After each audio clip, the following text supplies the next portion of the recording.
चलिए आज बात करते हैं ज्योतिष के एक बहुत ही दिलचस्प कॉम्बिनेशन के बारे में, नवम भाव में शुक्र। तो सबसे पहला सवाल ये उठता है कि आखिर होता क्या है जब प्रेम का ग्रह यानी वीनस सीधे जाकर बैठ जाता है भाग्य, धर्म और हायर विजडम के घर में। क्या ये सिर्फ एक और लव स्टोरी है, या फिर इसमें कुछ और भी गहरा है, कुछ इतना गहरा जो लगभग डिवाइन हो जाता है? अब शुक्र के असर को पूरी तरह समझने से पहले ये जानना बहुत जरूरी है कि आखिर ये 9th हाउस, ये नवम भाव है क्या चीज। तो चलिए सबसे पहले इसे ही समझते हैं। देखिए, नवम भाव को सिर्फ कुंडली का एक खाना मत समझिए। ये तो एक तरह की कह सकते हैं एक कॉस्मिक क्लासरूम है, एक ऐसी जगह जहां हमें जिंदगी के सबसे बड़े और गहरे सबक मिलते हैं। यहीं पर हमारी सोच का, हमारी चेतना का दायरा बढ़ता है। तो नवम भाव आखिर क्या क्या दिखाता है? सबसे पहले तो ये हमारे धर्म से जुड़ा है, मतलब हमारे जीवन का असल मकसद क्या है। फिर आती है हायर एजुकेशन, हमारे गुरु और उनसे मिलने वाली ब्लेसिंग्स। इतना ही नहीं, जो हम लंबी यात्राएं करते हैं, विदेश जाते हैं, और सबसे बड़ी बात हमारी किस्मत, हमारा लक, वो सब भी इसी घर से देखा जाता है। मतलब ये हमारी कुंडली का एक बहुत ही पॉजिटिव और पावरफुल हिस्सा है। तो अब आते हैं मेन पॉइंट पर। जब प्यार का प्लैनेट शुक्र इस ज्ञान और भाग्य के घर में आ जाता है तो प्यार के मायने ही बदल जाते हैं। कैसे? चलिए देखते हैं। देखिए, इस कॉम्बिनेशन का सबसे बड़ा असर ही यही है। यहाँ प्यार सिर्फ दो लोगों के बीच का एक फिजिकल अट्रैक्शन नहीं रह जाता, बिल्कुल नहीं। ये एक अलग ही लेवल पर पहुंच जाता है, जहाँ इसमें फिलॉसफी, ज्ञान और स्पिरिचुअलिटी सब कुछ मिल जाता है। ये लाइन इस पूरी बात का सार है, पता है। ऐसा इंसान सिर्फ प्यार में पड़ता नहीं है, वो प्यार में यकीन करता है। उसके लिए प्यार एक इमोशन से कहीं बढ़कर है। ये एक विश्वास है, एक बिलीफ सिस्टम है। प्यार ही उसकी लाइफ की गाइडिंग फोर्स बन जाता है।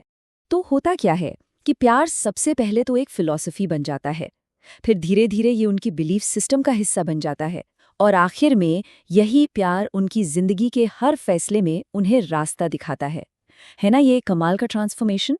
और जाहिर सी बात है, जब प्यार को लेकर सोच इतनी गहरी होगी तो ऐसे लोग किसी आम इंसान की तरफ अट्रैक्ट नहीं होते। उन्हें एक ऐसा पार्टनर चाहिए जो उनकी सोच को, उनके होराइजन को और बड़ा करे।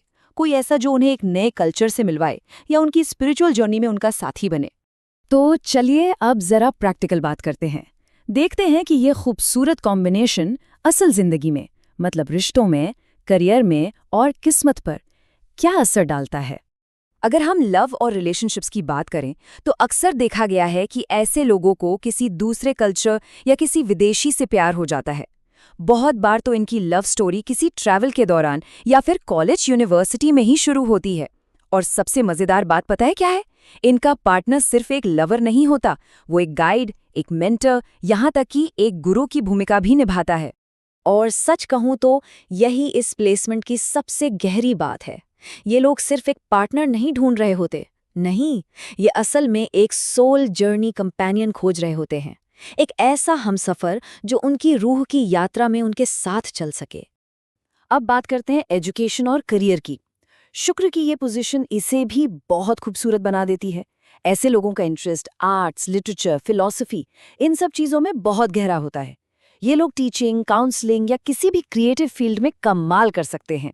और हाँ, इनका झुकाव हमेशा हायर नॉलेज या स्पिरिचुअलिटी की तरफ रहता ही है। मतलब ब्यूटी और विजडम का एक परफेक्ट मिक्सचर।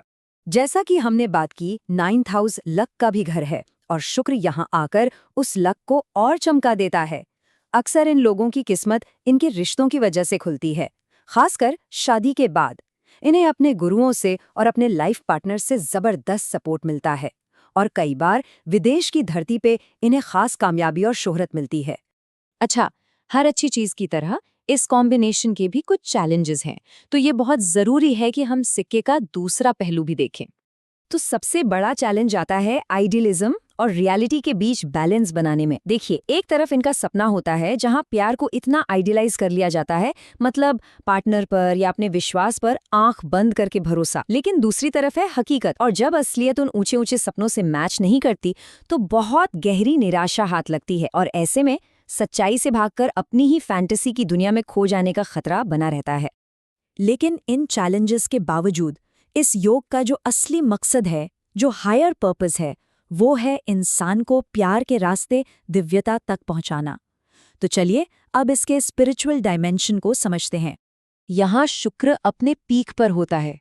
जो साधारण सा प्यार है वो भक्ति बन जाता है, जो रोमांस है वो सरेंडर बन जाता है, और जो सिर्फ एक अट्रैक्शन था वो स्पिरिचुअल ग्रोथ का जरिया बन जाता है।